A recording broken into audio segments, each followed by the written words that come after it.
தாம்பரத்தில் தமிழக அரசை கண்டித்து தேமுதிக ஆர்ப்பாட்டம். ஒரே ஆண்டில் தமிழகத்தில் 3 முறை மின்கட்டண உயர்வு. நியாய விலைக் கடைகளில் பருப்பு பாமாயில் வழங்குவதை நிறுத்துவதற்கு தமிழக அரசு பரிசீலித்து வருகிறது.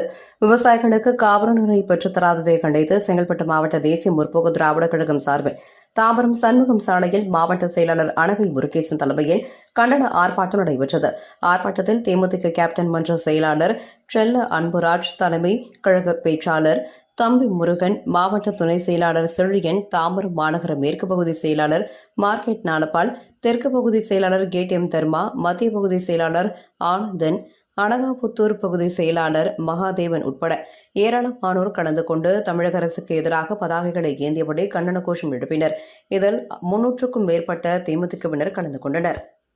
கட்டண உயர்வு, மின்சார கட்டண உயர்வை, மாயில் பருப்பு வகைகள், ரேஷன் கடைகளில் தட்டுப்பாடு, ரேஷன் கடைகளில் கர்நாடக அரசை கண்டித்து, ஆர்ப்பாட்டம் மத்திய மாநில அரசுகளே சட்ட போராட்டம் நடத்தியாவது